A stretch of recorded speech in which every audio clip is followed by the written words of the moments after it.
To stay in 1999. It was the year Britney Spears hit us with One More Time, and NSYNC had us saying bye, bye, bye. Cargo pants were cool, jelly bracelets were everywhere, and Will and Grace ruled primetime.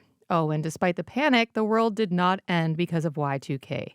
That same year, over in Windsor's Fountain Blue neighborhood, students at a local elementary school buried a time capsule in the schoolyard. Fast forward to yesterday, and that capsule was finally unearthed at W.J. Langlois.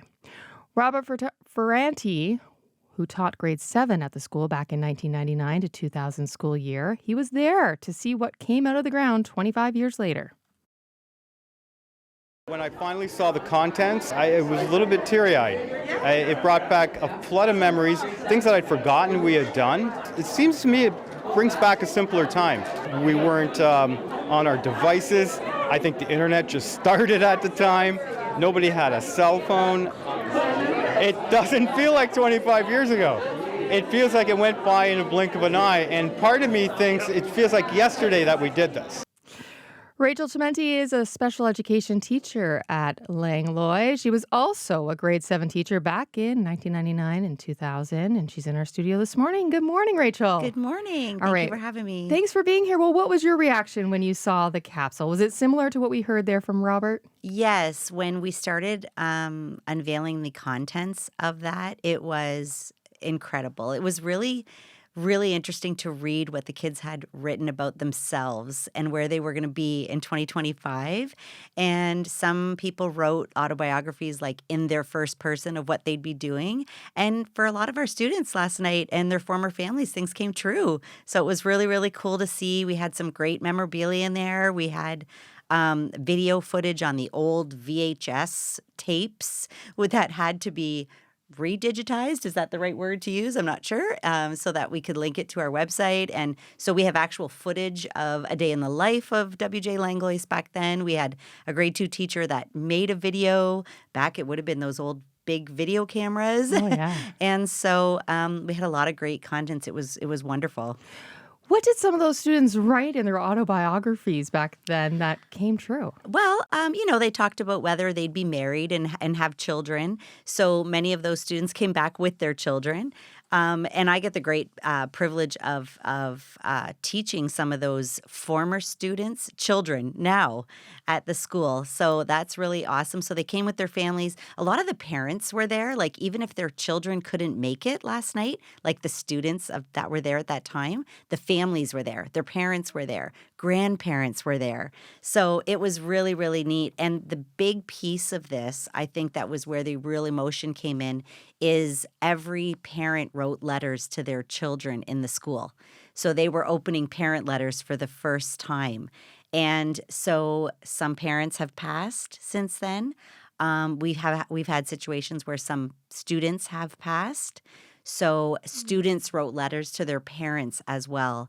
So there was a lot of emotion last night. I know a lot of people were not going to open their letters until all of the busy and the fun was over. So I can't imagine what, when you're in your 30s now and what you would have written your parents at 12 years old or, 8 years old. So I can't imagine even my own children. So it's just it really brought a lot of great peaceful, I think, at times emotions. And it was an amazing night. We were really surprised at the turnout. Did people remember what they had put in the time capsule, or was there a lot of surprises? A lot of surprises. I think they couldn't remember. Some were pictures of them, of course, pictures of themselves, but, who would be your best friend and what would you be doing in school? And some best friends were still best friends from there. And I was just amazed at the amount of people that were still connected in their elementary school, like friends. And it got us thinking a lot over these months, like, how connected are you still to your elementary school community? It was really great. Take us back 25, 26 years ago. How did the capsule even come about? Well, it really was the idea of Paul Picard, the principal at the time, who ended up being the director of education for our Catholic school board, and the parent councils. And they said, the millennium was coming. 2000 was going to be a big deal. They knew that. They knew everything that was going to happen. They actually built a courtyard around this, burying this call it like a tomb, a kind of tomb, and they buried it. And it really was in the making that whole year. And they just thought, let's bury things because this is going to be, I think there was a time, though, I think that people thought Y2K, the world was going to end, right? Like it was all, so let's bury things. Let's bury everything from the year. And having been at this school for most of my career, of over 25 years, Langlois really is like that. It's really about keeping the community and the kids, so and the students and the families, and especially you mentioned Fontainebleau area. So they really wanted to make it happen, and they really did. Between the parent council, the community, the families, everybody was on board. Where was it buried? So we have a courtyard. Our school is an open concept school, so I know there's no wall at the time, no walls. So it was just classrooms, and it goes kind of around in a circle or a square. So in the middle of the school is an open courtyard, and it's open to the air. Like, so they buried it in a gardens kind of space in the courtyard. Okay. And I'm sure the school has changed a lot since then. It has. We have quote unquote walls now. They're not really walls. They don't go to the ceiling, and we don't have doors.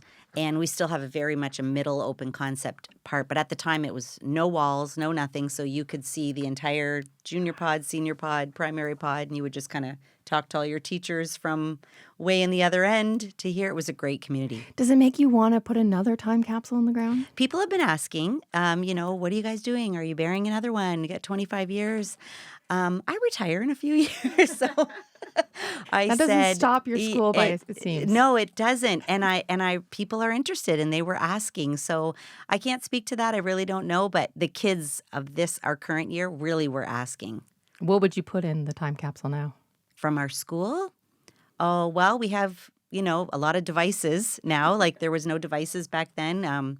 I would want to put some books. I just want kids to read some books. I think I'd put some books. I'd probably put a Chromebook. We have these little laptop Chromebooks now that all the kids use. And we just have some great memories, probably some sports memorabilia. We do a lot of activities. We do house leagues at our school. So probably some house league shirts, things like that. Need and to be things a of big the time capsule. It would be a big time capsule. Rachel, thank you so much for coming in. Thank you. Rachel Chimenti is from WJ Langlois. She was also a grade 7 teacher back in 1999-2000. Just